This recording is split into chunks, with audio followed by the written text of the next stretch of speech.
Fidèle abonné du forum Les Jeunes du Message, shalom et bienvenue à cet entretien avec l'homme de Dieu, le pasteur Dédé Kamanga. Il est berger de l'église Rocher Tabernacle à Kinshasa, Mitendi. Alors, avec lui, nous allons aborder la question sur entre la personne qui envoie les visions ou bien qui donne les visions et celle qui les reçoit. Qui est le Dieu suprême? Homme de Dieu, shalom et bienvenue. Shalom. Comment allez-vous? Nous sommes bien par la grâce de Dieu. Alors, ça fait quand même longtemps que nous vous avons reçu dans le cadre des émissions du Forum Les Jeunes du Message. Quelles sont vos impressions, encore une fois, en rapport avec les activités du Forum? Oui, les impressions sont meilleures. Ok. Vous évoluez bien. En tout cas, que Dieu vous bénisse beaucoup pour le travail que vous êtes en train de faire. Amen. Pour aider l'épouse dans le monde.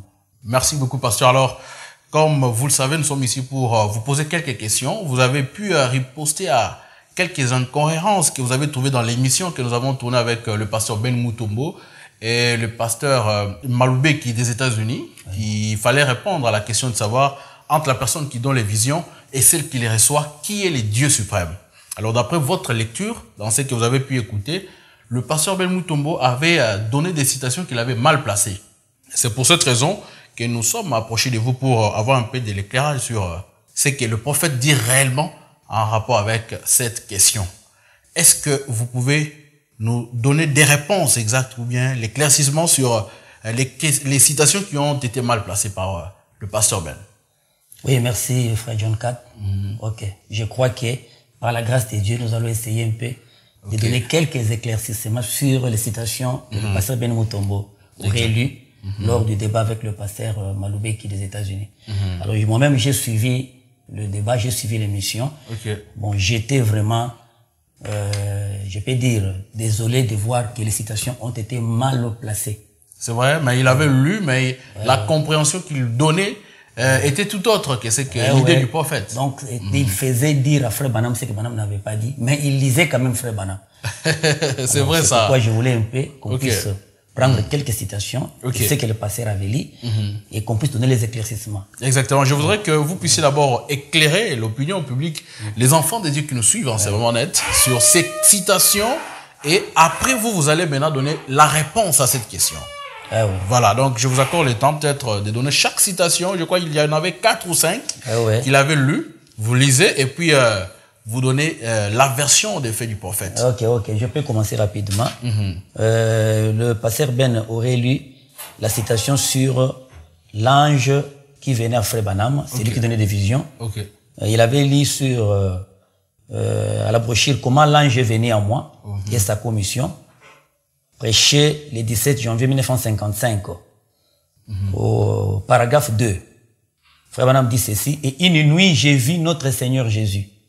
J'ai dit ceci avec la permission du Saint-Esprit, je crois. L'ange du Seigneur qui vient à moi n'est pas le Seigneur Jésus. Il ne lui ressemble pas. Selon cette vision-là, en effet, dans la vision que j'ai eue du Seigneur Jésus, il était un petit homme. Il portait un vêtement blanc, c'était un petit homme, ses bras repliés comme ceci, il avait une barbe assez courte. C'est ça la citation que le pasteur Ben Mutombo avait lu ce jour-là. Maintenant, en lisant la citation est bonne, frère Banam l'a dit, mais par son explication, il voulait montrer aux gens ou nous dire que cet homme-là n'est pas le Seigneur Jésus, mais cet homme-là est William Aaron Branham. Bon, en dehors du fait que la personne soit William Branham, vous et moi, nous comprenons ici que l'ange qui venait vers William Branham n'est pas le Seigneur Jésus-Christ. Est-ce que vous avez un éclaircissement en rapport avec cet ange? Qui est cet ange? Oui, cet ange-là, je vais vous donner des citations. Cet ange-là, frère Branham dit, il n'est pas le Seigneur Jésus par sa ressemblance, par sa morphologie. Il ne ressemble même pas. Il ne ressemble même pas. Et il n'est même pas le Seigneur Jésus. Il n'est pas le Seigneur Jésus, c'est ce que frère Banam a dit. Mais il y a frère Banam dit encore, cet ange-là a été détaillé. On a donné même son poids. Frère Banam a donné son poids. Il pouvait mesurer à peu près 90 kilos. Il était un homme robuste, un homme géant, sans barbe. Il avait des cheveux qui descendaient sur son épaule. Et il n'était pas le Seigneur Jésus, il ne lui ressemblait pas. Alors je vais ici lire, frère Banam va nous dire encore qui est cet ange-là. Toujours dans la même citation? Par la même citation, je vais donner les éclaircissements pour dire que qui est maintenant cet ange-là. Frère Banam nous dit, il est qui? Et pourquoi il a dit qu'il ne ressemblait pas à Jésus? Là, je vais aller rapidement pour vous donner la citation dans Dieu, dans son peuple. Prêché le 21 février 1950. au paragraphe 20, Frère Branham dit ceci. Les glorieux anges de Dieu qui a été vu par des milliers venus sur l'estrade m'a permis l'autre soir de me tenir à ses côtés et de me faire photographier avec lui. C'était la première fois dans toute l'histoire de l'humanité qu'une chose pareille soit jamais arrivée. Je suis très heureux ce soir de savoir qu'il a fait cela. Paragraphe 21. Maintenant, c'est scientifiquement prouvé que Dieu est avec nous. Sa photo est ici pour le prouver. Combien ont vu la photo? Et cet être surnaturel, c'est Jésus-Christ, le Fils de Dieu, son esprit. Ok. Vous écoutez maintenant? Son esprit. Son esprit. C'est-à-dire cet ange-là, c'est le Seigneur Jésus-Christ, mais dans la forme spirituelle. Ok. Dans la forme théophanique. C'est cet ange-là qui vient vers C'est cet lui. ange-là qui venait vers Frère Branham. C'est le même ange depuis l'Ancien Testament. Et il ne ressemble pas à Jésus. Il ne ressemble pas à Jésus de Hoffmann, Jésus de Galilée. Ok, les Jésus dont Frère Branham parle dans la précédente citation, c'est les Jésus d'Hoffmann. Jésus d'Hoffmann. Ok. C'est pourquoi quand il descend, il dit que Jésus était un petit homme. Ok. Il fait allusion à Jésus de Hoffmann. D'Hoffmann, ok. Donc, par rapport à sa morphologie, il ne ressemblait pas à Jésus d'Hoffmann. Jésus d'Hoffmann qui était un corps, un tabernacle, qui avait un commencement et une fin. Une fin, oui. Mais sa théophanie, l'ange, le Dieu qui était en Jésus, c'est celui-là, l'ange qui venait à Frère Branham. L'esprit. Comprenez. Frère Branham dit que l'esprit. Donc, mais son nom, c'est le Seigneur Jésus-Christ. C'est lui-même le véritable Jésus. Vous comprenez ça? Ah, d'accord. Alors, je peux vous donner... On peut évoluer avec d'autres citations pour être un peu rapide. Alors, je peux vous donner des citations ici. Frère Branham dit pour prouver que cet ange-là, il est vraiment le Seigneur Jésus. Alors, je peux aller rapidement ici, dans la quoi? Ici, il dit, dans Josué, c'est vaillant guerrier. Nous allons lire au paragraphe 12. Josué, c'est vaillant guerrier. Josué, c'est vaillant guerrier. Alors, on espère ici que le pasteur Joseph Paul Balubeki des États-Unis, qui avait posé cette question, est en train de recevoir aussi la réponse parce qu'il n'en avait pas trouvé. Il a dit clairement que le pasteur Ben Mutombo n'avait pas donné de réponse. Et ici, avec le pasteur Dédé, nous essayons de répondre à cette question avec le prophète, bien sûr, parce que avec nous, ce Branham Mourien. Si Frère Branham parle, tous on s'était. Et voilà, on avance comme cela. Je suis au paragraphe 12. Josué, c'est vaillant guerrier, prêché le 19 janvier 1955. Nous lisons Frère Branham. Il dit, vous voyez, après avoir été, il occupait alors sa position. Quel paragraphe vous avez dit? Paragraphe 12. D'accord. Josué, c'est vaillant guerrier. Alors, il occupait sa position. Il allait devenir le plus vaillant soldat qui ait jamais existé sur la face de la terre. Il n'y a jamais eu de général comme Josué. En aucun moment, en aucun âge, nulle part de comparable à Josué. Le mot Josué dérive du mot Jésus. Il signifie Jésus ou sauveur, libérateur. Et alors, quand il vit cet homme, qu'était-ce? C'était le chef, en d'autres termes, le commandant de l'armée d'Israël. Et ce commandant n'était nul autre que Christ lui-même. Et sous quelle forme l'a-t-on d'abord vu? D'une colonne de feu. Et puis la colonne de feu devint homme. J'espère que vous savez de quoi je parle. Il était devenu un homme. Josué était seul à l'écart. Il a vu avec l'exactitude ce que c'était. Cette colonne de feu qui les avait conduits comme un ange s'était né là, se disant elle-même le chef de l'armée. Il était l'invisible. Écoutez bien. L'invisible. Et il est toujours le chef de l'armée de l'Éternel. L'invisible. Celui qu'on ne voit pas. L'omnipotent. Il est ici ce soir. Tout aussi réel qu'il s'était né là contre le muraille de Jéricho. Le même Seigneur Jésus, évidemment, en type, c'est lui, Melchisedec, qui avait rencontré Abraham. Plusieurs centaines d'années auparavant, il n'avait ni père, ni mère, ni commencement de jour, ni fin d'année, Melchisedec. Comprenez? Si vous descendez au paragraphe suivant, il dit que c'est l'homme même qu'Abraham avait vu. Oui. Donc cet homme ici, qui venait à Frère Branham, cet homme-là, c'est lui qu'on appelle l'ange du Seigneur. Oui. C'est lui qui habite dans la colonne de feu. C'est celui qu'on appelle Melchisedec. Abraham l'a vu sous forme de la théophanie. Ouais. Et c'est celui-même, le Dieu de tous les âges. C'est celui que la Bible appelle le Père de Jésus. Mais il avait une forme, pasteur. Il avait une forme. Alors, Frère Branham dit que cette forme ne ressemblait pas. Frère, vous l'avez dit. Mais il ressemblait à qui? On voulait un peu avoir l'éclaircissement sur la forme de ces Jésus qui allait, en fait, de cet ange qui venait vers Frère Branham. Il avait quelle forme? Vous avez parlé de l'esprit, mais l'esprit n'a pas de forme. Non, non. Il avait quelle forme d'après Frère Branham? La forme d'abord. L'esprit a une forme, mais c'est seulement, il habite dans une autre dimension. Et comment Frère Branham pouvait le voir? Frère Branham était un prophète, il est entré dans toutes les dimensions. Il voyait dans des visions, il voit une autre dimension, il voit Dieu, et il entre ici dans les dimensions qui est ici sur la terre, des 16 éléments, des 5 sens, il voit encore des choses. Donc ces dieux-là existent jusqu'à ce matin, et à ce soir plutôt, il existe. Il est là, il a une forme. Il a une forme. Frère Branham dit qu'il a les mains comme un homme, il a les yeux, il a la tête, vous pouvez le voir. Beaucoup de gens l'ont vu, mais dans la vie. Vous voyez, c'est un homme. Et il a quelle forme? Alors on voulait que vous puissiez nous lire une citation où Frère Branham donne la forme de cet ange qui venait vers lui. La forme d'abord. La forme d'abord. Bien avant que nous puissions bonder dans la matière, il faut qu'on puisse connaître la forme. C'est la question. C'est même la citation qui nous a divisé avec plusieurs. C'est de savoir que la forme de cet ange-là ne ressemble pas à Jésus d'Hoffmann. Vous l'avez lu d'ailleurs. La forme de cet ange-là. Ok, je peux vous donner ici. Je peux vous donner dans Hébreux chapitre 2, troisième partie. Au paragraphe, ça doit être paragraphe 200. Hébreux chapitre.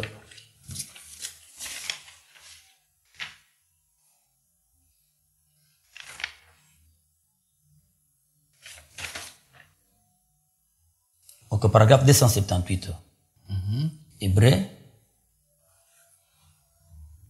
Hébreux chapitre 2, troisième partie, paragraphe 278. D'accord. Nous allons lire, Frère Branham, écoutez ce qu'il dit. Il dit ceci, il dit, et maintenant, le logos qui est sorti de Dieu, c'était le logos. Tout cela a commencé à prendre une forme corporelle. Vous voyez? Et cette forme corporelle fut appelée dans l'enseignement des théologiens logos. Le logos qui sortit de Dieu. En d'autres termes, un meilleur mot pour cela était ce que nous appelons une théophanie. Une théophanie, c'est un corps humain qui est glorifié. Pas exactement avec de la chair et du sang, comme il en sera dans son état glorifié. Mais elle a la forme d'un corps humain qui ne mange ni ne boit. Mais c'est un corps qui nous attend aussitôt que nous aurons quitté celui-ci. Maintenant là, nous entrons dans ces corps. C'est ce genre de corps-là que Dieu avait. Car il dit, faisons l'homme à notre propre image, à notre ressemblance. Vous voyez? Donc il était un homme. Un homme, il avait une forme. Une forme. Mais théophanique. Une forme théophanique, c'est ce qu'on appelle l'esprit. L'esprit. Donc pour le voir, il faut entrer dans sa dimension. Alors pour entrer dans cette dimension, le voir, Frère Branham avait vu quoi? C'était ça ma question. Frère Branham l'a vu, c'est pourquoi il l'a détaillé. Il a vu un homme, il a vu ses cheveux, il était un homme robuste, il pouvait peser. Frère Branham l'a comparé à Frère Baxter. Il dit, il peut avoir le poids de Frère Baxter. Un homme de 90 kilos comme ça, 90 kilos. Et Frère Branham n'a pas présenté un visage réel, un visage de cette femme. Il a dit qu'il n'avait pas de barbe. Son visage était lisse, il avait un teint. Mais beaucoup de gens. C'est un peu comme vous là, apparemment vous ressemblez à cet Moi homme. je ne l'ai pas vu alors. Billy Paul l'a vu, Meda l'a vu. D'accord. Une sœur en Afrique du Sud l'a vu, beaucoup l'ont vu. Une sœur même l'a vu et il a parlé avec cet ange-là. L'ange lui-même lui a parlé. Il lui a dit, tu veux que Frère Branham prie pour toi? Il dit, Frère Branham est fatigué. Quand il va se ressaisir, il priera pour toi. Vous voyez, il a parlé avec la sœur. Lui-même, l'ange. Il était à côté de Branham. Quand Branham priait pour les gens, l'ange était là. Il regardait Frère Branham. Là, nous avons répondu à la question de savoir la forme. La forme, déjà, vous avez dit que ça ne ressemblait pas à Jésus d'Hoffmann. Mais Frère Branham dit dans la même citation qu'il n'est pas le Seigneur Jésus-Christ. Cet ange-là, c'était qui? Michael, Gabriel, il était qui? Non, c'est le Dieu Tout-Puissant. Ok, vous ne l'avez pas encore lu, vous allez lire pour confirmer ce que vous dites. Mais j'ai dit qu'on dit qu'il était le Melchisedec, non? Exactement. La théophanie, non? Qui est Melchisedec? C'est Dieu, non? Mais là, c'est ce que vous avez dit. Si vous voulez dire, si là où Frère Branham dit que Melchisedec, c'est Dieu, c'est le Seigneur Jésus-Christ. Et je vous lise ça. Oui. Je vais vous lire ça.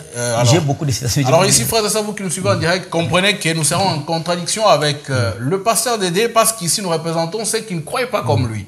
Alors il semblerait que dans certaines choses qu'il lira ici, Vous allez voir comme si nous sommes en train de nous opposer à ce qu'il dit. Mais dès qu'il aura lu les citations, nous dirons Amen et on va aller de l'avant.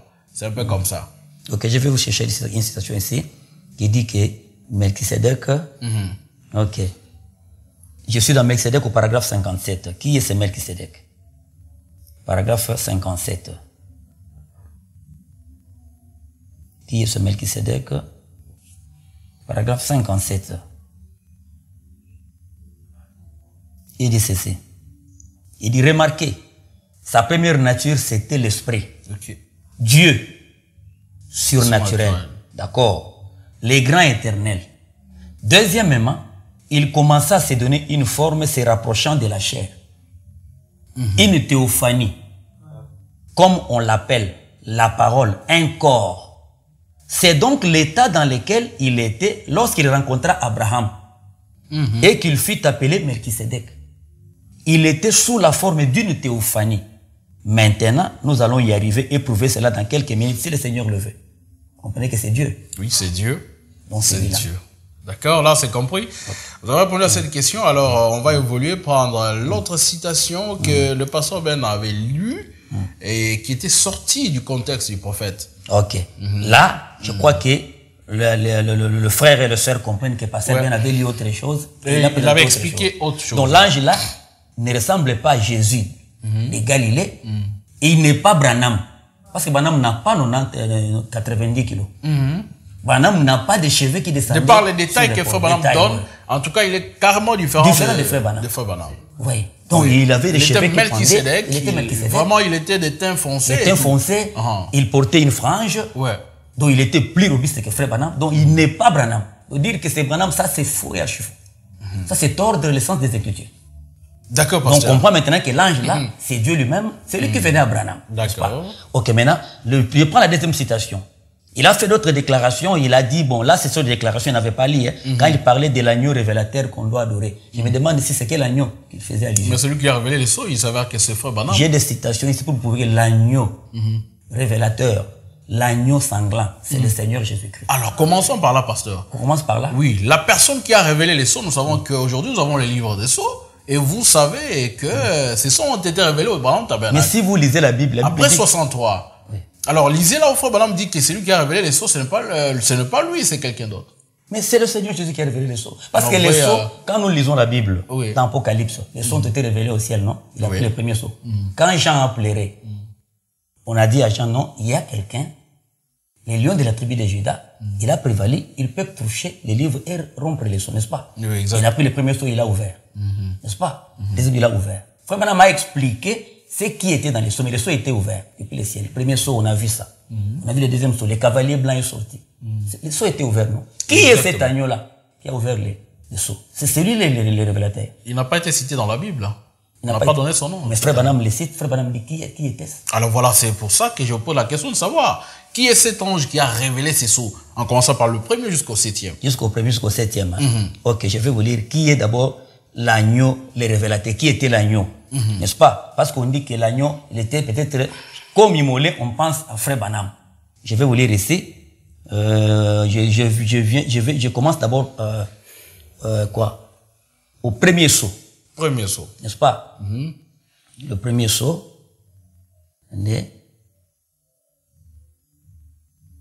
Non, c'est la brèche entre les 7 âges et les 7 sceaux. Là, nous sommes en train de répondre aux hérésies, d'après vous, des choses que le pasteur Ben avait mal placées. Et par après, vous allez donner la réponse à la question du jour, c'est-à-dire entre la personne qui donne les visions et celle qui les reçoit, qui est le Dieu suprême. D'accord. Donc, je vais lire le premier sceau. Le premier sceau. Je suis au chiffre et c'est la brèche plutôt entre les 7 âges et les 7 sceaux. Ok. Je suis au paragraphe 191. Là, voyons voir qui est l'agneau, le révélateur. L'agneau révélateur des sceaux. D'après Pasteur Ben, c'est Frère Branham lui-même. Ok. Qui est l'agneau? Frère Branham disait, écoutez, et quand il a regardé pour voir où se trouvaient ces lions, il a vu un agneau. C'est étrange. Il cherchait un lion, il a vu un agneau. L'ancien l'a appelé un lion. Mais quand Jean a regardé, il a vu un agneau. Un agneau comme immolé, dès la fondation du monde. Un agneau qui avait été immolé. Qu'est-ce que c'était? Cet agneau, c'était quoi? Il était sanglant, blessé. Un agneau qui avait été immolé, mais qui est revenu à la vie. Qui était immolé? Ah, c'est Jésus-Christ. Il est revenu à la vie. Oui. On continue. Et il était sanglant. Oh là là là là, mes amis. Comment pouvez-vous regarder cela et rester pécheur?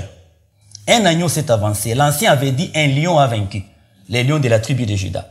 Alors Jean a regardé pour voir les lions. C'est un agneau qui est arrivé. Tremblant, avec du sang sur lui, des blessures. Il avait prévalu. On pouvait voir qu'il avait livré la bataille. Il avait été immolé, mais il était revenu à la vie. Jean n'avait pas remarqué cet agneau avant. Vous savez, là, il n'avait pas été question, lui avant, il n'avait pas été question de lui nulle part. Jean, quand il cherchait, il ne l'avait pas vu, nulle part dans les cieux. Mais les voilà qui s'est avancé. Remarquez d'où il s'est avancé. D'où est-il venu? Il est venu du trône du Père, sur lequel il était assis depuis qu'il avait été immolé. Et qu'il est ressuscité. Marc 16, après avoir été ressuscité, il est monté au ciel, il est assis à la droite de Dieu le Père au trône, n'est-ce pas ça? On me dit que c'est celui-là. Depuis qu'il a vaincu, il est assis à la droite. C'est là où cet agneau-là venait. Parce que quand Jean regardait, il n'avait pas vu les lions. Auparavant, l'agneau n'était pas là dans la scène. Il y avait seulement celui qui était sur le trône. Mais quand on a crié, qui est digne? Frère Branham dit qu'on appelait, qui est le Rédempteur? C'est ça le terme. Quand on dit qui est digne, donc on cherchait les parents rédempteurs. Maintenant, on a dit personne est digne. Jean commençait à pleurer. C'est alors qu'un ancien lui a dit, ne pleure plus, voici les lions de la tribu de Juda. Maintenant, quand Jean retourne pour voir, il voit l'agneau. On me dit, d'où est-il venu? Il est venu du trône. Là où il était monté depuis qu'il était ressuscité à la droite.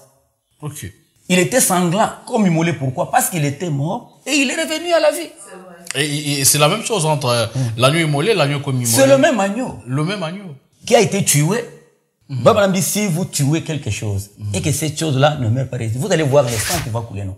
Jésus était tué et il est ressuscité. Vous comprenez? C'est pourquoi il était présenté comme un agneau sanglant ou comme immolé. Mais déjà là, je pense que ça nous amène à un autre chapitre, une autre question, de savoir, parce que Frère Branham dit, à la croix, la rédemption n'était pas complète. Il fallait qu'il y ait la venue, par exemple, de William Branham, de notre prophète, l'ange de Malachie 4, pour parfaire la rédemption. Oui, la rédemption n'était pas complète parce que le ministère de Jésus devait continuer jusqu'au temps de la fin. Il avait un autre ministère. Il devait passer, le même Jésus. Le même Jésus. Il devait passer chez les gentils, avoir un ministère à cette étape. C'est le ministère qui continue. Et au temps de la fin, il achève maintenant sa course et il termine la rédemption. C'est pourquoi il y a la rédemption totale aujourd'hui. Totale aujourd'hui par William Branham. Par William Branham. Comme le ministère du Seigneur Jésus-Christ. Le ministère de Jésus-Christ par William Branham. Ah, d'accord. Donc Branham lui-même dit que j'ai emprunté mon corps à Jésus-Christ. Je pense que c'est là où les adorateurs de William Branham essayent vraiment de sortir de la ligne, quand ils pensent que c'est Branham qui a parfait la rédemption et tout, alors que le Seigneur Jésus-Christ n'en avait pas terminé à la croix, d'après ce que Frère Branham dit. Il y a une chose qu'on doit savoir, Frère John. Il y a quoi? Il y a le règle de la rédemption qu'on ne peut pas briser. Quelles sont ces règles? Nous savons tous, et le pasteur Ben sait, que Dieu a fait son plan de la rédemption en 3 dispensations. La première dispensation, du même Dieu, c'était Dieu qui devait venir au-dessus de son peuple, avec Moïse. Dieu au-dessus de son peuple. Quand il descendait sur la montagne, même une bête ne pouvait pas s'approcher. Il devait mourir. C'était la première dispensation. Dieu au-dessus de son peuple. Et cette dispensation, c'est depuis Moïse. Maintenant, la Bible dit, Frère Branham le confirme, que la deuxième dispensation, c'est Dieu avec nous. Vous allez aussi regarder les frères qui nous suivent là-bas. Ok. Dieu avec nous. Et le Dieu avec nous, c'est avec Jésus. C'est pourquoi la Bible dit, il est Emmanuel. Dieu avec nous. Cette dispensation n'a duré que 3 ans et demi. Dieu avec nous, Emmanuel. Jésus sur la terre. Après cette dispensation, il y a la dernière dispensation, Dieu en nous. Et cette dispensation a commencé de la Pentecôte, et Pierre et les autres, jusqu'au temps de William Branham. Il n'y en a que 3. Donc aujourd'hui, il n'y a pas un Dieu avec nous encore. Ok. Je crois que la plénitude de la divinité qui était en Jésus était déversée en William Branham. Il faut le dire comme ça. Je crois comme ça. Je crois ça. En William Branham seul? Oui, oui, je crois. Ah ben, vous avez dit Dieu en nous, pas en une personne. Oui, en nous, c'est ce que Dieu a dit, mais nous devons être représentés par une seule personne. C'est Branham qui a fait Jean 14, c'est Branham qui avait la plénitude de la divinité. Ok. Vous comprenez ça? Et nous autres, nous avons quoi là? Nous avons des miettes? Non, non. Quand nous croyons, nous avons sur le Saint-Esprit. Ok. Mais la plénitude, la plénitude de Dieu Dieu doit se manifester par un ministère. Ok. Vous voyez, Élie et Élisée. La double portion. C'est William Branham qui a reçu le ministère de Jésus. En double portion. Ok. Il faut l'avouer comme ça. Alors maintenant que William Branham n'est plus, cette double portion ou bien la divinité suprême, l'incarnation totale, elle est où? Est-ce qu'il n'est pas physiquement sur la terre? Il est resté dans le message, il est resté dans la parole. Quand nous prêchons, vous croyez, vous avez le Saint-Esprit. Parlant du message, vous ne parlez pas de brochure, vous parlez de quoi finalement? Mais je parle de la parole de Dieu que vous croyez. Parce que vous avez écrit, je crois qu'après la mort de Frère Branham, non? Ah, exactement. Mais comment vous avez écrit? Vous avez le Saint-Esprit comment? Comme merci pasteur, alors vous pouvez avancer. Alors, c'est pourquoi je disais qu'il y a trois règles. Les trois règles là. Donc, dire que Branham est Dieu avec son corps là, vous êtes en train de violer la règle de la dispensation. Ok. Vous êtes en train de dire que Branham est Dieu avec nous. Comprenez ça? Donc, on ne peut pas faire ça. Je peux vous lire Frère Branham? Ok. Vous voulez que je lise Frère Branham? Oui, vous pouvez sur lire, ça? c'est beaucoup ça là qui... Ok, je peux lire Frère Branham dans la prédication le Dieu puissant dévoilé devant nous. Hein? Où est-ce que je peux trouver ça? Le Dieu puissant dévoilé devant nous. Dieu puissant dévoilé devant nous. Ok. Au paragraphe 91. Il faut que je regarde aussi la caméra, non? Le Dieu puissant dévoilé devant nous.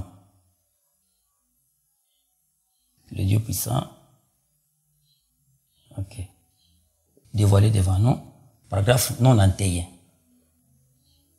Là, c'est Frère Branham qui parle. Il dit ceci. Il dit, dans Joël 2, 28, il a promis qu'en ces derniers jours, une pluie de l'arrière-saison serait répandue sur les gens. Dans les derniers jours, je pense que le mot grec ékenos, qui signifie qu'il s'est déversé lui-même, non pas, comme on pourrait l'entendre dans le sens, je ne sais pas si c'est ça. Ok, c'est ça. Ok.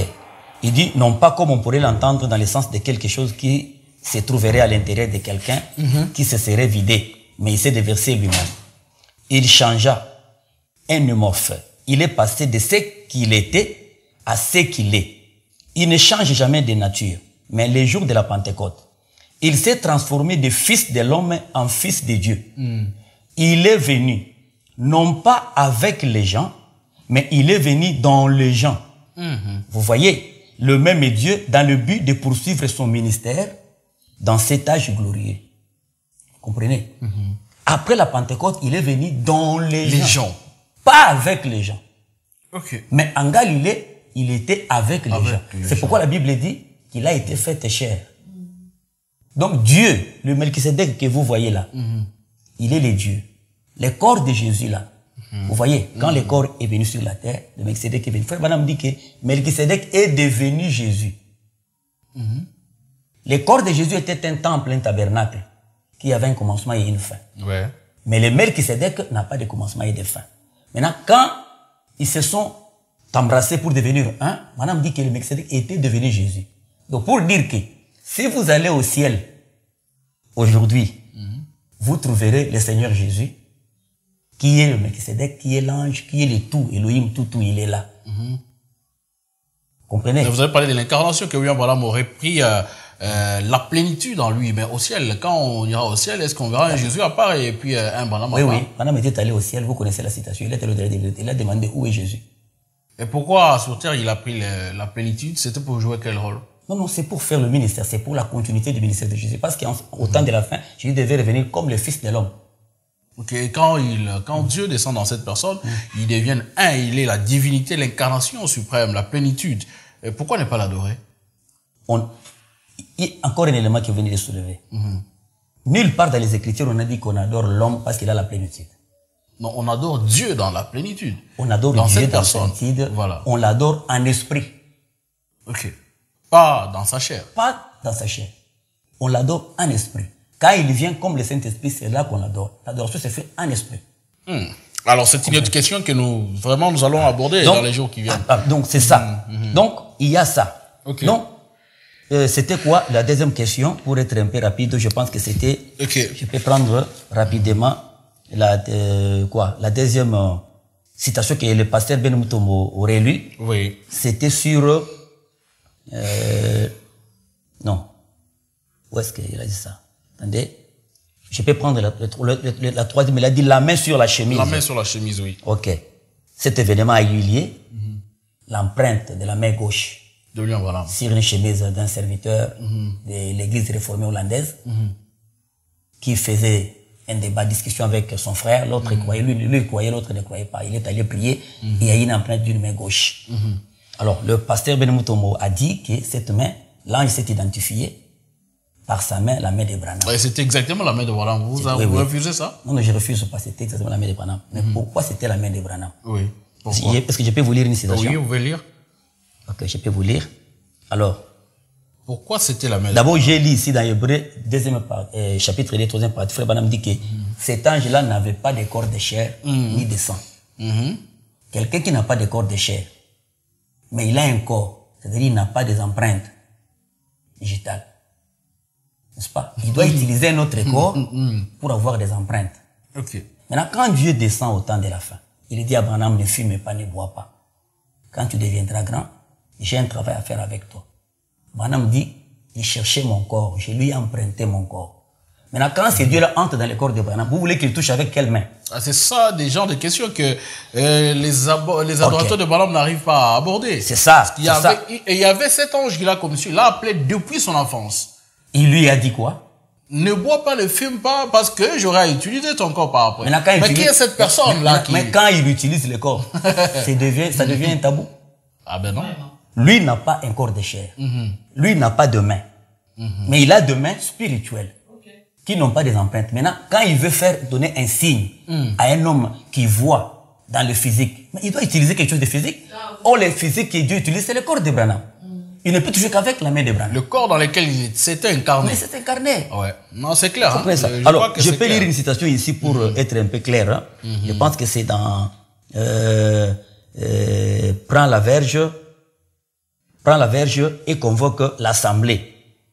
Hein? Je vais lire ça rapidement. C'est une autre question qui arrive. Hein? La personne là qui avait dit à William Branham, ne bois pas, ne fume pas, c'est qui?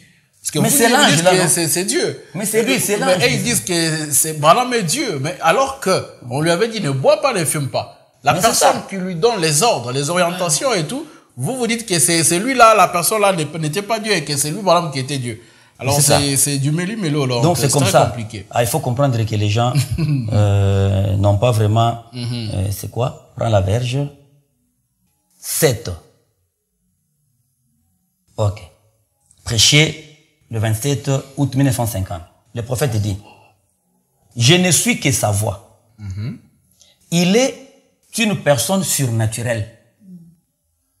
Moi, je suis naturel. Il peut produire le surnaturel pour un homme naturel. Vraiment.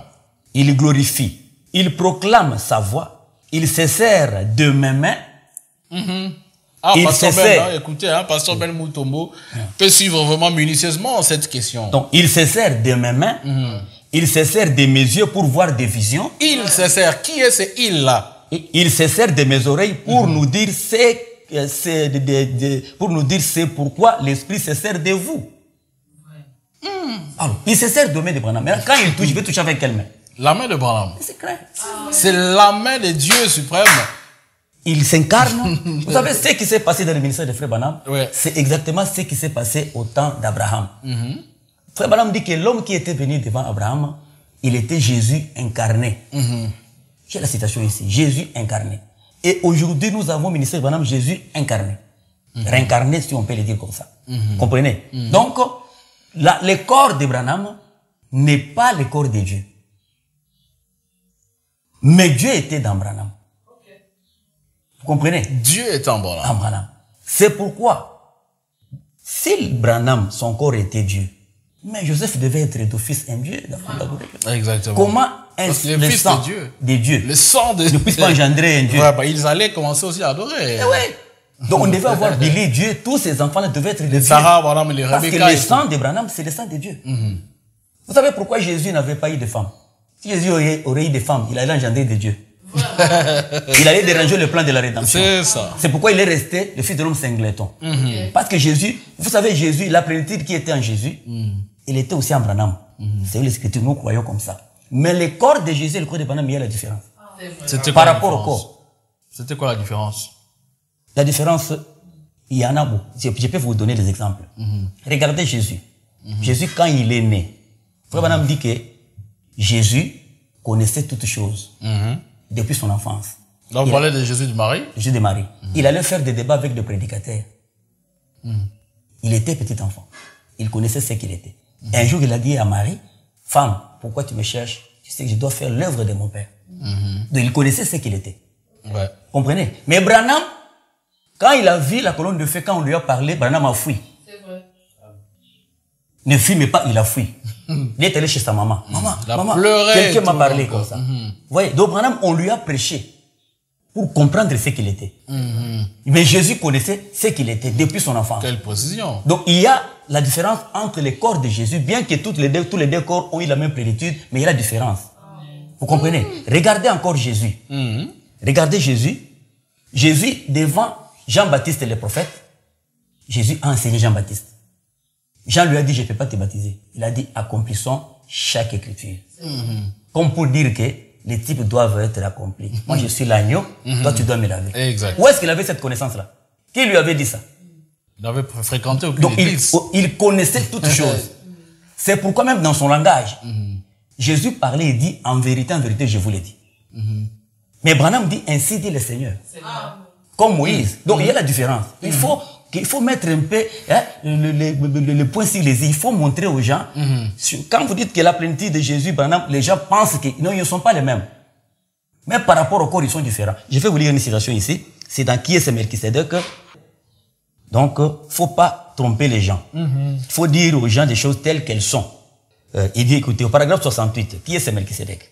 Il dit, maintenant, la différence entre lui et vous, lui Jésus là, et vous, en tant que fils, parce que lui aussi est fils de l'homme, nous sommes des fils de Dieu, fils de Dieu. Mais la différence entre lui et vous, en tant que fils, voyez-vous, il était au commencement la parole, un corps, un humorphe.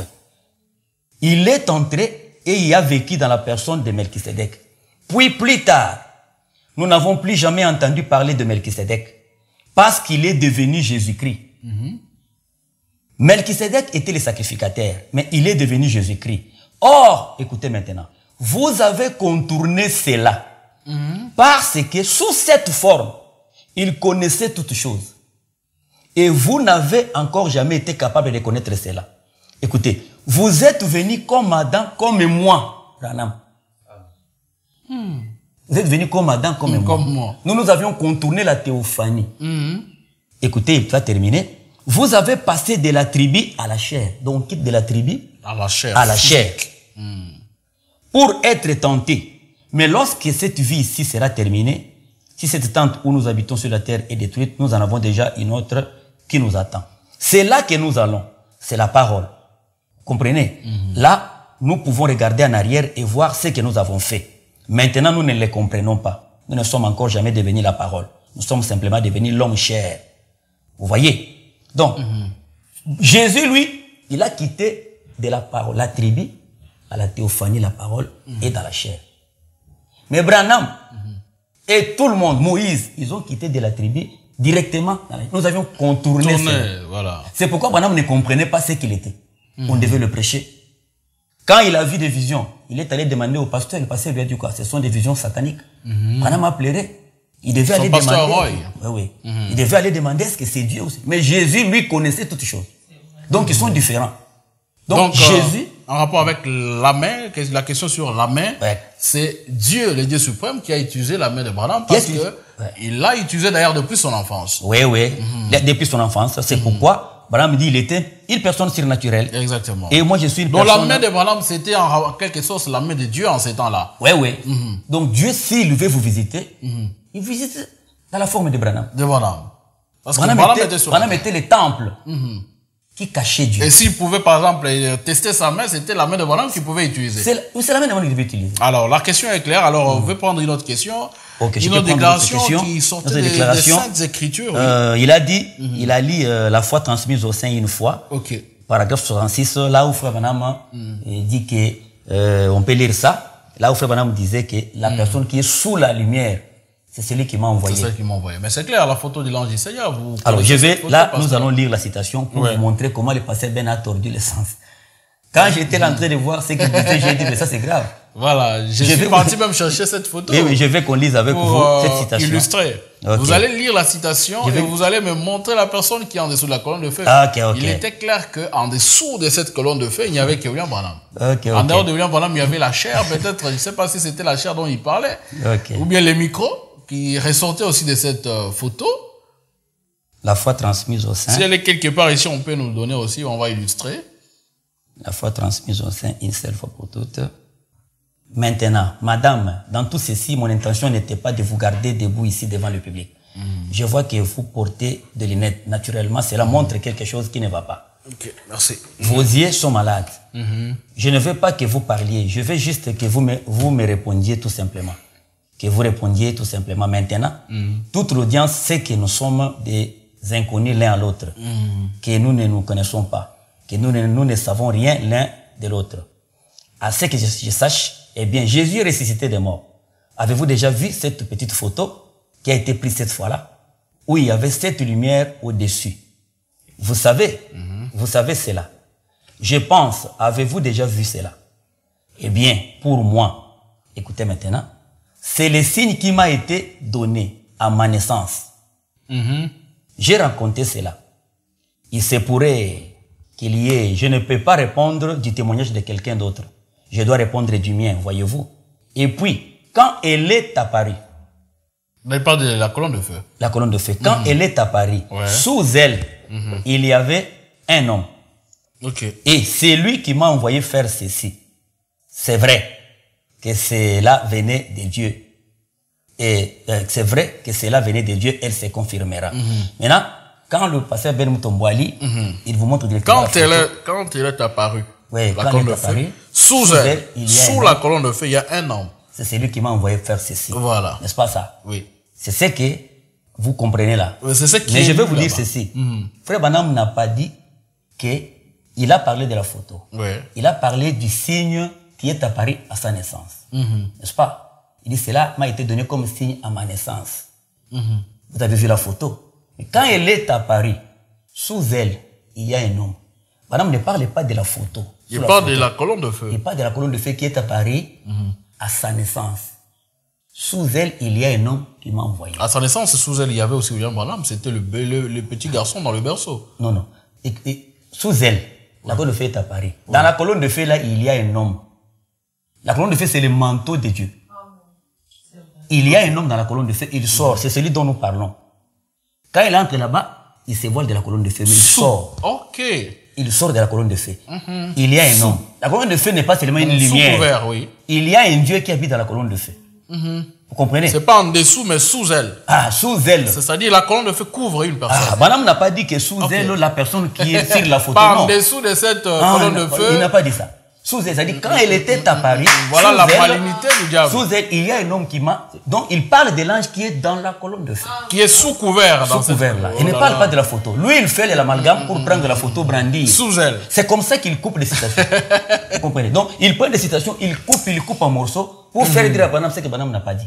C'est ça, leurs habitudes. Je peux vous donner ici presque beaucoup de critiques qu'ils lisent. Ils lisent trop mal, ils coupent, ils tordent le sens, mais ils sont en train de crier Dieu de la chair. Les gens crient là-bas, Google. Ça, c'est de n'importe quoi. Vous comprenez? Donc, sous elle, sous cette colonne de feu. Nous allons faire un peu cet exercice avec vous. Gloire à Dieu. Avec le frère qui nous suit. Ok. Nous allons voir un peu sur la photo. Ouais. Qui est Dieu? Qui est Dieu? Voilà. Entre la colonne de feu et Branham, la personne qui est là. Nous allons, avec les sœurs de frère Branham, voir un peu qui est Dieu. Qui est Dieu dans cette photo? Dans un événement qui était passé. Je prends ici la prédication, l'alliance inconditionnelle. Je vais lire au paragraphe 88 pour voir un peu entre les deux qui est Dieu. Ok. Écoutez, frère Branham raconte une histoire qui est passée pendant que lui était sur la terre. J'ai lu au paragraphe 88, l'alliance inconditionnelle. Ok. Donc, il dit, bonsoir. Je vois que vous avez une de ces photos. Eh bien, c'est très bien. Je voudrais tout simplement vous parler pendant un moment. Et je pense que nous sommes étrangers l'un à l'autre. Ainsi, je ne vous connais pas, mais notre Seigneur vous connaît et il me connaît. Parlons de cette photo juste un moment. Ça va. Vous connaissez la petite histoire là, comment la chose s'est passée ici même. Oui, madame, ça porte la signature de Georges Gilassi. C'est l'un des spécialistes en recherche et empreinte digitale et tout. Je pense qu'il existe au monde. Et cette petite colonne de feu que vous voyez là, celle-ci. Il y a quelque temps, un miracle a été accompli. C'était une dame a mis cela dans une photo. Beaucoup de gens ont mis cela dans un encadrement. Ils sont allés dans un bazar et ils ont mis cela dans un petit encadrement. Ils ont placé cette petite pièce, cette chose derrière cela. Au cas où quelqu'un posait la question à ce sujet. Et elle avait posé cela sur son bureau à l'hôpital. Et elle regardait. Écoutez, elle regardait. Pas à moi. Pas à William Branham qui est là. Là, il parle de la photo. Hein. Elle regardait. Pas à moi, bien sûr, mais à cette colonne de feu. Là, elle déclare. Ça, c'est son témoignage. Le médecin l'avait abandonné pour qu'elle aille mourir. Elle a affirmé que cette colonne de feu est sortie de la photo. Amen. Cette colonne de feu est sortie de la photo. Pas la personne qui est en dessous. Pas Branham. Qu'on nous dit que c'est lui qui est Dieu. Oh non, il est sous elle, c'est la personne. Branham n'est pas sorti, c'était ça. C'est ça qui est la colonne de feu. Branham n'est pas sorti. Écoutez, il dit, la colonne de feu est sortie de la photo. Hein? Et quoi? Cette colonne de feu est sortie de la photo et est restée suspendue au-dessus d'elle. Et 2 jours plus tard, on l'a fait sortir de l'hôpital. Et elle est rentrée chez elle guérie. Vous voyez? Dieu, tout comme c'était son premier contact avec cela. Vous voyez? Écoutez maintenant. Elle a simplement regardé cela et elle a cru. Maintenant, nous savons que regarder cela d'une autre manière, ce serait comme de l'idolâtrie. Exactement. C'est ce qu'ils font d'ailleurs. Comme le pasteur Ben regarde là, c'est de l'idolâtrie.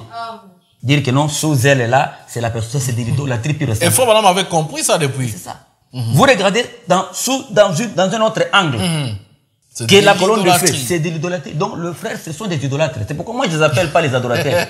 Ce sont les idolâtres des frères Branham.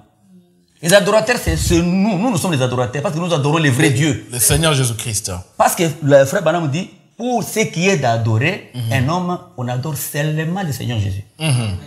Donc, de tous ces 3 exodes, Moïse, Jésus et Branham, bien qu'il y avait Dieu, mais pour l'adoration, exclusivement à la personne de Jésus. C'est pourquoi Jésus, on l'a adoré quand il était enfant.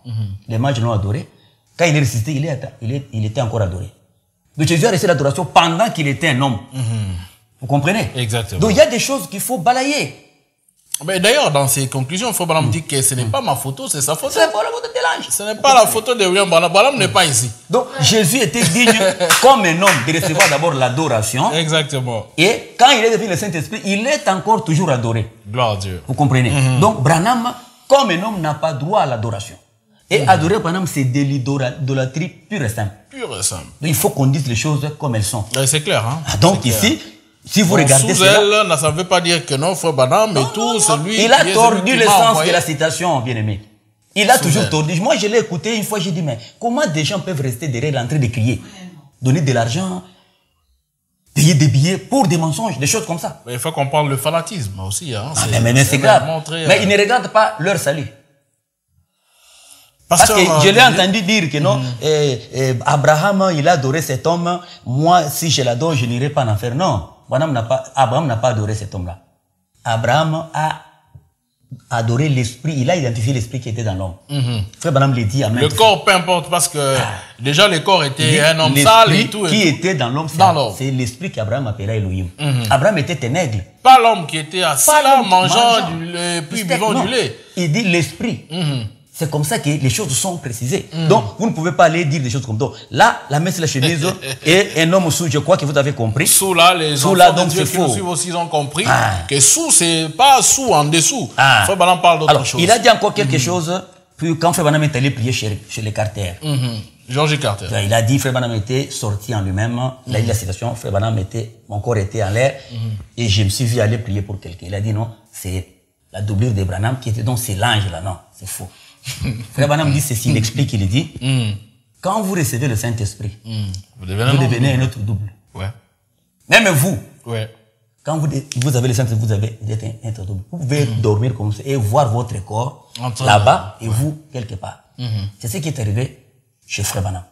Donc, étant quelqu'un qui a le Saint-Esprit, il peut devenir double.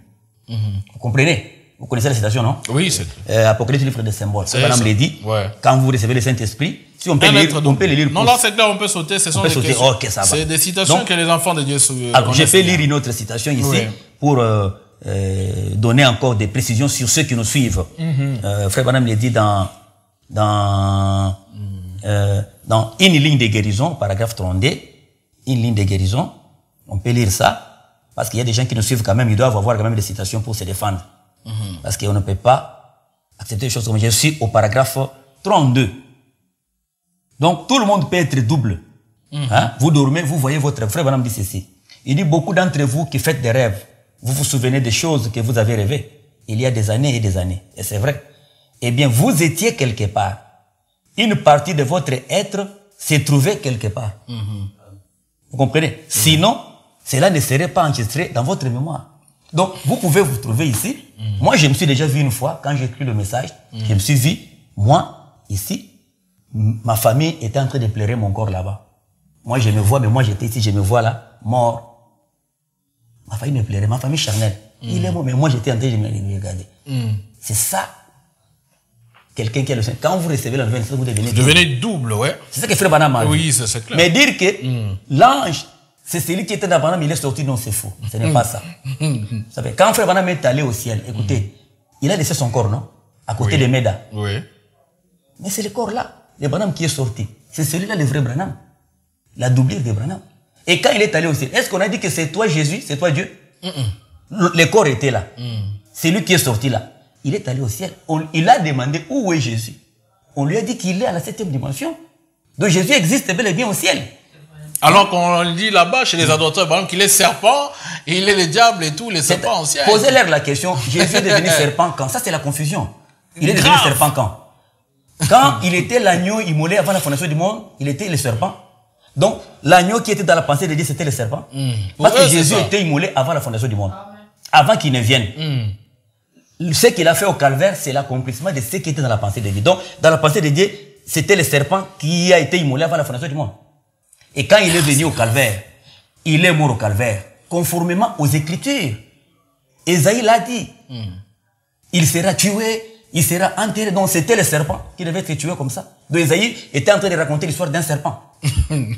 Maintenant, quand après qu'il est devenu serpent, lui-même, le pasteur Ben Mutombo et sa bande, ils lisent la citation du nom nouveau, du premier sceau, paragraphe 280. Jésus, quand il est ressuscité, il dit que Jésus, quand il a vaincu, il est monté. Là, il croit que Jésus a vaincu, il est monté au ciel. C'est le serpent qui a vaincu, qui est monté au ciel. Et puis là, au ciel, maintenant, il change, il descend, il change de nom dans les tonnerres. Donc le serpent est venu dans les tonnerres. Et il devient William Branham. Il devient William Branham dans les tonnerres. Mais quand est-ce qu'il est devenu serpent? C'est quand il est devenu chez Branham, ou bien quand il est mort au calvaire. Ça, c'est une confusion totale. Quand ils disent que Jésus, moi je sais que Jésus était l'antitype du serpent d'airain. C'est là où il y a la confusion. Le serpent d'airain n'est pas le diable. Écoutez, on dit le serpent d'airain. Airain, Frère Branham dit que c'est le jugement divin. C'est-à-dire Dieu a pris le péché. Et il a jugé. C'est ce qui symbolise la mort du calvaire. Vous comprenez? Qu'est-ce qui est horrible? Et vous devez noter que le serpent d'airain, si il n'y avait pas de serpent d'airain, les enfants d'Israël n'allaient pas arriver au pays. Et c'est Dieu. Ils devaient tous mourir là-bas. C'est d'ailleurs Dieu qui avait ordonné à Moïse de le faire. Donc ils devaient tous mourir parce qu'ils étaient mordus par les serpents, les diables. Ils devaient tous mourir. Mais c'est grâce au serpent d'airain qu'ils ont trouvé la vie pour aller au pays. Donc grâce au calvaire que nous sommes arrivés au message du temps de la fin. S'il n'y a pas le calvaire, on arrive au message du temps de la fin. Si Branham a trouvé grâce que Dieu puisse emprunter son corps, c'est parce qu'il y a eu le calvaire. Parce que le sang fut versé. C'est comme ça que Branham a trouvé grâce. Abraham n'a pas trouvé cette grâce-là parce qu'il n'y avait pas le calvaire pour Abraham. Dieu était là, il n'a pas emprunté son corps. Il a formé un autre corps. Vous voyez? Mais Abraham était là, digne aussi, mais il n'a pas trouvé ça. Branham a trouvé grâce parce que le sang, il y a eu le calvaire. Les serpents d'airain. Le péché était jugé. C'est comme ça que nous avons trouvé grâce d'avoir Dieu en nous. Comment on peut dire des choses avec des confusions comme ça? Oui, Jésus était le serpent d'airain. Oui, le serpent d'airain n'est pas le serpent, le diable. C'est une confusion. Je crois qu'ils doivent quand même recadrer des choses. Ça, c'est de la folie. Alors, on peut avancer avec, je ne sais pas, une autre question. Après, la prière chez Jimmy Carter, on comprend que la doublure de Branham, ce n'est pas Branham tel que le pasteur Ben Tombola a dit. C'est comme tout croyant. Il a lu encore une citation, c'est dans Dieu et son interprète. Oui. Paragraphe 59, on peut lire ça. Il dit, c'est là où Frère Branham dit que celui qui fait Jean 14, 12, c'est Dieu. Écoutez comment il a tordu les sangs. Il dit c'est Dieu. Il a dit ça ces jours-là. J'ai noté ça. Dieu est son interprète. Écoutez, il ne faut pas tromper les gens jusque-là. Dieu est son propre interprète. Je suis au chiffre 59. Chiffre 59. Écoutez la citation. Eh bien, Jésus, pour gagner du temps, Jésus a dit dans Saint Jean, chapitre 14, verset 12, « Celui qui croit en moi fera aussi les œuvres que je fais. » A-t-il dit cela? C'est vrai. Cela n'a besoin d'aucune interprétation. Quand quelqu'un accomplit cette œuvre-là, c'est Dieu. Certainement. Il a dit ça. Quand quelqu'un accomplit cette œuvre-là, c'est Dieu. Pour lui, quand Branham accomplit Jean 14, 12, Branham est Dieu. Bon, en fait, pas selon lui, c'est ce que Frère Branham dit. C'est lui qui a compris. Écoutez, bon, je vais un peu expliciter. Tel que nous sommes là. J'ai dit, Dieu avait dit qu'il va bénir les gens. Quand vous voyez quelqu'un être béni, c'est Dieu. Donc je vais dire que cet homme-là est Dieu. Frère. Mais nous, c'est pas besoin de Frère Madame. Vraiment. Donc Dieu avait promis qu'il va bénir, il va guérir. Quand vous voyez quelqu'un être béni, c'est Dieu. Cela voudrait dire que cet homme-là est Dieu. Non, non, c'est la main de Dieu sur ça. Si vous montez au paragraphe qui est là, vous verrez que Frère Madame est en train de parler de Dieu qui était à Paris et que les gens ne croyaient pas. Il dit, mais si vous montez... Mais pourquoi cette sagesse, vous la cachez, pasteur Dédé? Non, je ne la cache pas. Mais vous la cachez. Vous attendez que le pasteur Ben et consorts puissent attaquer et puis vous contre-attaquer. Bon, vous savez, il y a des choses, parfois on regarde, on pensait que les gens... Mais vous donnez un vrai sens au message, pasteur. Parce que vous savez que les gens, on pensait que peut-être les gens sont en train de dire des choses dans leurs églises. Mais comme ils sont sortis sur les réseaux sociaux, là, c'est pas... Alors, ils sont décidés de monter au créneau pour parler aussi. Nous allons contre-attaquer maintenant. Parce qu'ils sont tentés de nous défier. Vous comprenez? Donc, ce n'est pas... Si vous montez, vous allez voir que Dieu est en train de parler sur, Moïse. Frère Branham est en train de parler sur Moïse. Les gens n'avaient pas connu. Jésus a dit, mais vous n'avez pas connu. Moïse a parlé de moi. Et tout ça, tout. Donc, il leur rappelait les promesses. C'est pourquoi il dit, mais quand vous voyez Jean 14, 12, c'est Dieu. C'est Dieu qui a accompli. Il n'a pas dit que l'homme là est Dieu. Oh là là là là. Donc, ça, c'est tort de l'essence. Et ils lisent des choses comme ça et les gens acclament. Donc, c'est vraiment déplorable, mon frère bien-aimé John Carter. Donc, non, c'est clair. Là, ce jour-là, j'ai plaidé, j'ai dit, mais ça, c'est quoi, ça vient de ça? Vous comprenez? Et on les appelle les Google du message, on les surnomme des noms comme le message, c'est terrible. Mais vous pensez peut-être que c'est dû peut-être au niveau des titres des gens qu'ils n'arrivent pas à bien comprendre ou bien ils les font sciemment? Non, non, les prédicateurs, ce sont des gens qui jouent un puzzle. Le croyant est là. Il est victime de prédication des prédicateurs. S'il n'est pas intelligent ou sage, il sera embourbé dans la chose. Mais il faut trouverez des gens qui ont fait de l'université et tout, qui lisent ces choses mais ne comprennent pas les choses. C'est pas le problème de l'université. Même au temps de Jésus, il y avait des gens, les érudits, qui ne comprenaient pas le sens des Écritures. Comprendre le sens des Écritures sur le Saint-Esprit. C'est l'amour de Dieu. Dieu qui vient vous révéler des choses dans sa bonne manière. Même si vous n'avez pas étudié. Même si vous n'avez pas étudié. Dieu vous révèle. Donc c'est ça. Vous comprenez? Donc, on ne peut pas dire là-bas. Donc, il avait mal lu encore ces choses-là. Vous comprenez? Donc, ici, je ne sais pas, qu'est-ce qu'il avait encore ajouté là-bas? Il a dit des choses, il a fait des déclarations telles que, comme quoi encore, si j'avais noté, parce que j'avais noté un peu des histoires là. Il a dit, on n'adore pas celui qui donne des visions. Il n'y a aucune citation, il faut vraiment dire que quand vous trouvez la personne qui donne des visions, on devait l'adorer. Aucune citation. Bon, vous voyez. Ici, je peux vous lire, Frère Branham dit, on doit adorer Dieu en esprit. Même en ces temps de la fin. Oui. Vous voyez, prenez une citation ici, c'est dans Apocalypse chapitre 5, deuxième partie, 221. Parce qu'il a dit que quand les choses sont révélées, c'est comme ça qu'on adore le prophète William Aaron Branham, lui qui a révélé les choses, 221. 211 plutôt, pas 221. Il dit, écoutez Frère Branham, il dit, c'est le temps où tout doit être adoré. Souvenez-vous, combien c'est opportun. Ne manquons pas ceci.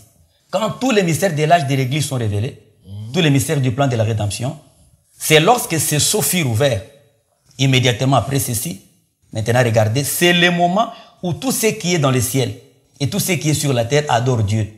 Observez ce qui arrive, écoutez cela juste 1 minute. Et il chantait un cantique nouveau disant, tu es digne. Écoutez, quelle était cette adoration? Les anciens, les êtres vivants, tous se prosternèrent devant lui. Vous voyez, comme ceci, quand il acheva entièrement son plan. C'est maintenant le temps d'adorer, voyez-vous. Et il chantait un cantique nouveau disant, tu es digne de prendre les livres et d'en ouvrir les sceaux. Amen. Car tu as été immolé et tu as racheté pour Dieu par ton sang des hommes de toute tribu, de toute langue, de tout peuple et de toute nation. Tu as fait d'eux un royaume et des sacrificateurs pour notre Dieu et ils régneront sur la terre. Écoutez ces âmes rachetées qui élèvent la voix.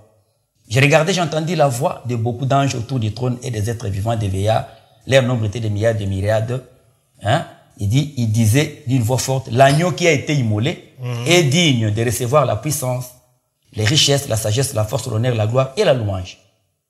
Vous comprenez? Donc, ici, Frère Branham dit que l'agneau qui reçoit la gloire quand les sceaux sont ouverts. L'agneau qui a été immolé. Branham n'a pas été immolé. Mais il est l'agneau comme immolé. Non, comme immolé, je venais de vous dire, non? Là, je parle de ce qu'ils disent. Hein. Ce qu'ils disent, ils peuvent dire n'importe quoi. Branham n'a pas été immolé. Même l'agneau comme immolé, c'est toujours Jésus. Mais Frère Branham a dit qu'il était mort et il est ressuscité. Pourquoi il était comme immolé? J'ai lu la citation. Ah, exactement. Donc, on ne peut pas dire que c'est Branham. Donc, vous voulez ici alors dire que William Branham ne peut jamais, en aucun cas, être Dieu. Il ne peut... Dieu l'a utilisé. Comme Dieu il a utilisé Moïse, il a utilisé tous les prophètes de la Bible. Tous les prophètes de la Bible. Il a utilisé William Branham. Il n'y a rien qui les sort de l'ordinaire. Rien. Alors, la grâce que Frère Branham a eue, c'est seulement parce que lui, en son temps, il devait accomplir tous les mystères et tous les types de la Bible. Vous voyez? Cette grâce-là que Frère Branham a eue. Donc, il devait accomplir toutes les promesses. Et il était la continuité du ministère de Jésus. C'est ça. Oh, la plus grande partie du ministère de Jésus, c'était au temps de la fin. C'est ça. C'est là où il devait être couronné, glorifié. C'est le ministère spécial. On a dit que Jésus est mort pour ce ministère ici. C'est la grâce que Frère Branham a trouvée. Alors, pasteur, vous allez répondre dans quelques minutes parce que là, nous avons déjà consommé tout notre temps. On va répondre à la question de savoir, d'abord, qui est la personne qui envoie des visions à William Branham? C'est le Seigneur Jésus-Christ dans la forme spirituelle, théophanique, esprit. Est-ce que vous voulez lire ça? Vous voulez lire ça? C'est ce qui va nous donner plus de force. Mais la personne qui a envoyé des visions à William Branham. Si on les découvre, on va maintenant répondre à la question de savoir qui est le Dieu suprême. Avec Frère Branham, bien sûr. Et je peux même prendre, vous savez, même quand la citation Frère Branham avait dit, quand il a lu, quand là, le Frère Branham dit que sous elle, il y a la personne là. Si vous montez au paragraphe 22, Frère Branham dit que sa fille, Becky, a reçu sa première vision.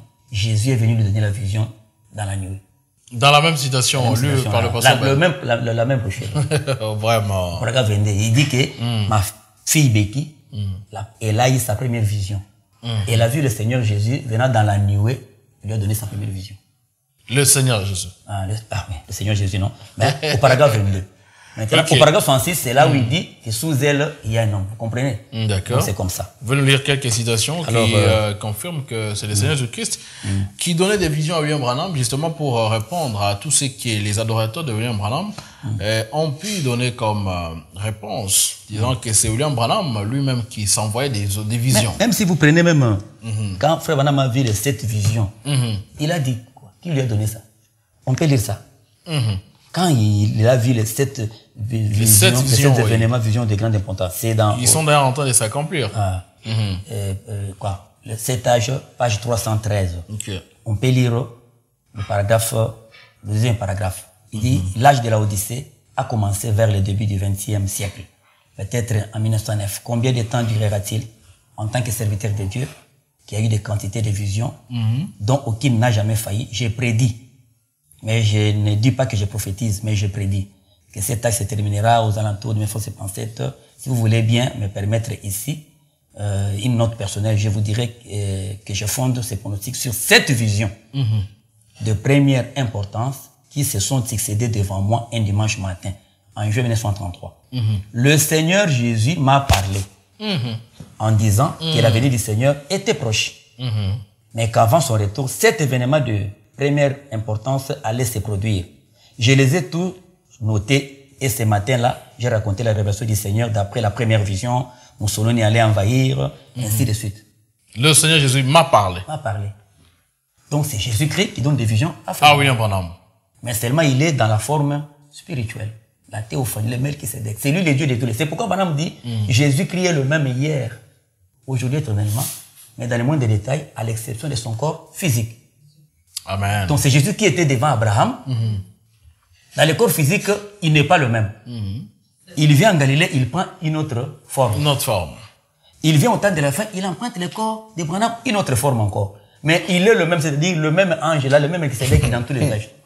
Donc le pasteur Ben Mutombo, il enseigne la Trinité, mais il attaque les autres. Les catholiques. Quand il disait au pasteur Paul Maloubé qui dit que non, je suis en train d'apprendre ici un nouveau enseignement, le pasteur d'un Dieu qui est quelque part, qui envoie des visions à quelqu'un d'autre, alors que pour lui, c'est la même personne. Alors que lui, il croit que Jésus était Dieu d'hier. Et qu'aujourd'hui, c'est notre Dieu. C'est deux dieux déjà. Mais comment Branham adore ces dieux-là d'hier? Vous adorez donc, notre Pierre, nouveau Dieu. Les autres ont adoré un Dieu d'hier, n'est-ce pas? Donc, quand nous alors que Dieu est le seul et l'unique. C'est le Dieu. Depuis la création jusqu'à ce que Branham veut. Vous devez tout prêcher. Hein? Est-ce que je peux vous lire une dernière citation? Lisez, pasteur. Comme ça, on va commencer à conclure je peux vous lire l'émission de ce soir. On peut commencer à conclure. Écoutez ce que Frère Branham dit. Dans la prédication, Christ est révélé dans sa propre parole. Il dit ceci, au chiffre 77. Il dit, remarquez, de mal interpréter Jésus dans sa forme de Dieu dans un homme, vous amènerez à faire de lui, vous ferez de lui un Dieu sur trois. De mal interpréter Jésus-Christ comme étant la parole, vous amènerez à faire de lui un Dieu sur trois. C'est ça. Ou vous feriez de lui la deuxième personne d'une divinité. Et en faisant cela, toute l'écriture deviendrait un vrai fouillis. Vous n'arriveriez jamais à rien. Elle ne doit donc pas être mal interprétée. Vous comprenez? Si quelqu'un interprétait mal Jésus dans la Bible comme n'étant pas Dieu lui-même, faisant de lui une deuxième personne ou bien un Dieu sur trois, cela bouleverserait chaque parole de la Bible entière. Cela violerait le premier commandement. Tu n'auras pas d'autre Dieu devant ma face. Très bien. Cela ferait de toute la race des chrétiens une bande d'adorateurs païens, adorant trois dieux. C'est ce que le pasteur Ben Mutombo a prêché. Il croit que Jésus était le Dieu d'hier. Il dit Jésus, il s'est caché, il ne voulait pas qu'on comprenne qu'il était Dieu. Il croit qu'il était Dieu. Mais après lui, son testament est entré en vigueur. Donc, un Dieu dit notre suspension. Branham vient comme le Dieu aussi. On a adoré Jésus, on a adoré Branham. Combien de dieux qu'on doit adorer? Donc, c'est une confusion. Frère John 4. Une confusion totale. Alors, pasteur, vous allez conclure, nous donner votre message de la fin, bien avant que nous puissions vous poser 2 ou 3 questions sur l'actualité. Il y a des pasteurs qui quittent le message et tout, disant que le message ici, Frère Branham ne serait pas le véritable prophète qui était destiné à nous et il fallait attendre un autre. Il y en a aussi qui changent et qui disent que non, on doit quitter le message parce que les visions que Frère Branham a données, ils s'avèrent être fausses et ça ne s'accomplit jamais. Je crois que vous allez d'abord conclure cette partie des adorateurs qui essaient de biaiser les Écritures. Et puis nous allons prendre cette question-là que vous allez aussi donner votre mot. Parce que c'est de l'actualité vraiment. Ok, merci beaucoup Frère John 4. Okay. Mon dernier mot, je peux dire aux croyants du message du temps de la fin et que vous devez faire beaucoup d'attention. Le temps est vraiment difficile. Ouais. Le diable, il nous a attaqués dans tous les côtés. Il essaye seulement de nous ravir la chose que Dieu nous a donnée. Alors, concernant la doctrine de l'adoration du frère Branham, c'est une fausse doctrine. Là, je l'ai dit et je répète. Frère Branham lui-même l'a dit. C'est une fausse doctrine. Nos frères là, les écritures qu'ils lisent là, ils tordent le sens. Je dis bien toutes les écritures qu'ils lisent. Si on avait le temps, je pouvais commencer à vous donner les écritures là où ils disent le seul lieu d'adoration. Branham est venu abolir d'autres lieux d'adoration. Ils tordent le sens. Là où ils disent que Jésus est la bête. Que Dieu est allé à la croix pour tuer la bête là. J'ai la citation ici. Ils tordent le sens. Ce n'est pas ce que Branham dit, mais faute de temps, et à la prochaine fois on le dira. Donc, les testaments entrent en vigueur à la mort du testateur. Une fausseté. Il y avait des testaments 3 testaments. Le testament de Moïse, premier Exode, le testament de Jésus et le testament du temps de la fin. De Branham, il faut le dire. Eh oui, le testament de Branham. Les 3 Exodes, chaque Exode a un testament. Vous comprenez? Quand Dieu vient avec les autres, il vient avec un autre testament. C'est ça, mais regardez que le premier testament de Moïse, après Moïse, on n'a pas adoré Moïse.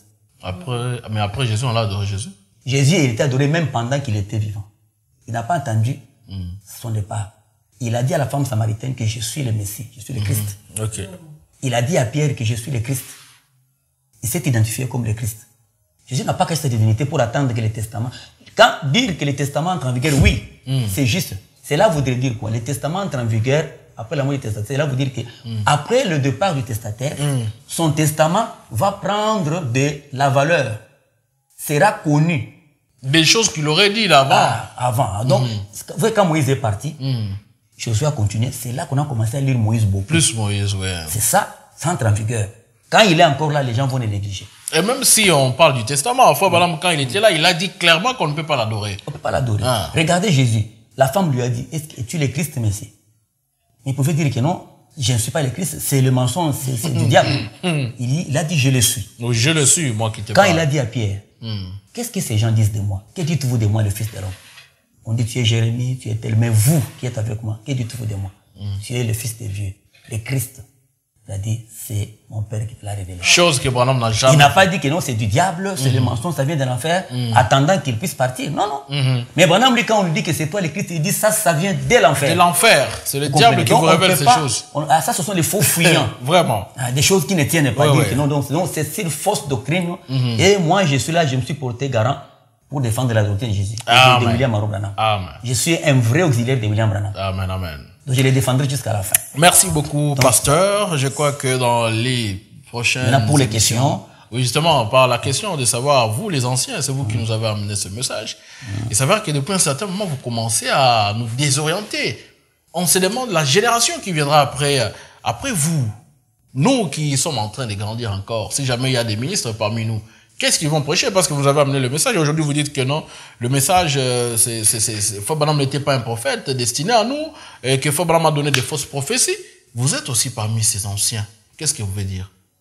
Bon, ce que je peux dire, moi, quand je vois ces choses-là dans le message, je vois les gens quitter le message, le plus ancien dire ces choses-là, j'ai dit merci à Dieu. Tout ce que Branham a dit. C'est vrai?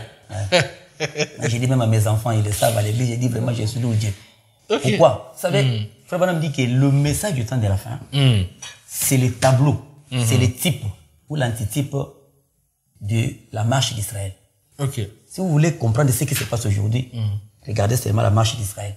Il dit c'est le vrai tableau, donc c'est la même chose. Frère Branham l'a dit. Alors regardez, quand Dieu a voulu libérer Israël en Égypte, il a envoyé Moïse seul, avec des signes, n'est-ce pas? Il dit va là-bas. Moïse est allé, il a libéré le peuple là, par son ministère et les signes qu'il avait. Frère Branham dit dans comment l'ange est venu à moi, il dit quand je suis Dieu, l'ange m'a dit, comme Moïse a reçu des signes, toi aussi, je t'ai donné 2 signes, comme Moïse. Alors Moïse, Frère Branham est venu nous faire sortir dans les dénominations, comme Moïse a fait sortir les gens en Égypte. Branham nous a amenés dans le message. Quand Branham a fait cela, tous ces anciens-là étaient dans les dénominations. Personne ne pouvait sortir. Tout comme Corée, Dathan et Abiram ne pouvaient pas sortir de l'Égypte sans Moïse. Ils étaient torturés là-bas. Personne n'avait le ministère. Personne n'avait le monopole de parler devant Pharaon. Mais c'est Moïse qui est venu pour les libérer, pour les faire sortir. Et il les a introduits dans les camps de Dieu. Branham a fait la même chose. Nous sommes sortis. Maintenant, regardez que quand on arrive quelque part, avant d'arriver au pays de la promesse, Corée, Dathan et Abiram se sont révoltés contre Moïse. Branham dit que c'était des principaux sacrificateurs. C'était des hommes de renom. Il a tiré des foules derrière eux. Et là, ils se sont révoltés contre Moïse. Et ça doit être le même tableau ici. Et Branham, quand il a fait ça, il doit y avoir des gens qui doivent dire non à Branham, des anciens, qui ont des foules de gens derrière eux, ils doivent combattre Branham pour que les tableaux soient les mêmes. Alors, quel conseil vous venez donner aux enfants de Dieu qui se retrouvent dans ces milieux, vraiment qui aujourd'hui on peut appeler infernal, où on dit que Frère Branham ici nous a prêché des choses qui ne soient pas accomplies. Vous conseillez quoi à ces enfants de Dieu? Je dirais ceci, Frère Branham n'a pas fauché nulle part. Si on aura le temps avec vous, je ferai une émission. Aucune vision n'a raté. N'a raté. J'ai dit aucune. Tout ce que Branham a dit, c'est l'exacte vérité. Amen. C'est seulement les gens ne comprennent pas comment ces choses se font. Tout ce qu'il a dit. J'ai dit bien tout. J'ai dit bien, Branham dit que tous les types, toutes les paraboles sont manifestées. Donc Branham a accompli tout. Ici même devant vous. J'ai dit, Branham a accompli tout, sauf rien. Il n'a fauché même nulle part. Ce sont des gens qui ne comprennent pas. Ce sont des gens prédicateurs qui disent des choses que Branham n'a pas échoué. Il n'a fauché nulle part. Vous voyez, alors, je vous dirai ceci, mes frères bien-aimés. Croyez au message de frère Branham. Il n'y a pas un autre message pour aller au ciel. Amen. Si vous ratez ce message, Amen. vous êtes candidat de l'enfer. Amen. Faites confiance au prophète William Monroe Branham. Il est le seul vrai prophète et il est l'unique. Les ciels que nous allons, c'est la portion du ciel que Jésus lui a confiée. Pas le ciel de Branham, parce qu'on a qui disent que non, nous irons au ciel on de lui a Branham. dit, si tu es sincère et que tu as mené les gens à te croire, tu as choisi ce chemin difficile, une portion du ciel t'est réservée. Branham est allé là-bas, non? Quand il est allé, il a trouvé les frères qui lui avaient prêché. Si tu n'étais pas venu, si tu n'étais pas venu avec ce message, nous ne serions jamais ici. Exactement. C'est là où nous allons partir, avec nos frères qui ont cru le message de frère Branham. Donc, il n'y a pas un autre ciel pour cet âge de la fin, à part la portion qu'on a confiée à Branham. Amen. Donc, ceux qui rejettent Branham là, ce sont des Corées, Datan, Abiram moderne. Est-ce qu'ils peuvent suivre leur pasteur dans tout ça là, ou bien vous les conseillez de quitter? Mais si vous suivez quelqu'un comme ça, vous allez être perdu. Jésus a dit, si vous suivez un aveugle, il va vous amener à la perdition. Vous allez mourir. Quittez un homme comme ça. Branham dit que si quelqu'un quitte la parole, quittez-le. J'ai la citation ici, mais il faut quitter. Merci, pasteur. Quittez. Nous allons croire que vous auriez éclairé la lanterne des enfants de Dieu qui nous ont suivis depuis le début. Vous avez nettoyé vraiment toutes les fausses doctrines qui ont été sémées par ce canal. Je crois que par la grâce du Seigneur, ils auront à peut-être changer les camps. Surtout, nous voulons vraiment arracher beaucoup plus ceux qui adorent encore William Branham, à se retirer de ces choses qui ne sont ni bibliques, ni dans le message. Dans le message. Alors, pour les enfants de Dieu qui auront peut-être besoin de l'entretien avec vous sur ces questions, avoir un peu d'éclairage sur ces différentes questions de la parole, est-ce que vous pouvez passer votre numéro de téléphone encore une fois pour qu'ils puissent vous contacter, donner aussi l'adresse de votre église pour ceux qui voudront venir communier avec vous, bien sûr. Ok, mon numéro est celui-ci. J'ai deux numéros. Je donne d'abord le numéro par lequel vous pouvez m'atteindre même sur WhatsApp. Sur WhatsApp, oui. C'est 089 39 49 739. Je reprends. 089 39 49 739. Ça, c'est mon numéro WhatsApp. J'ai encore un autre numéro au Vodacom 081 68 58 299. Donc pour ceux qui sont à l'étranger, ils peuvent ajouter plus 243 et puis oui. ils mettent le reste. Alors l'adresse de l'église, notre église, c'est Rocher Tabernacle. Nous sommes précisément à Mbenseke, hein, dans la commune de Mongafula, la route vers Matadi. Vous allez vers Matadi, vous arrivez à Mbenseke, sur l'arrêt parking. Nous sommes là, Rocher Tabernacle, le pasteur de Dekamanga. Votre humble serviteur. Merci beaucoup, pasteur. Alors, frères et sœurs, vous qui nous avez suivis en direct, nous disons également merci pour les temps accordés à cette émission. Je rappelle à la présentation, c'était votre frère John Kat. Bye, à la prochaine.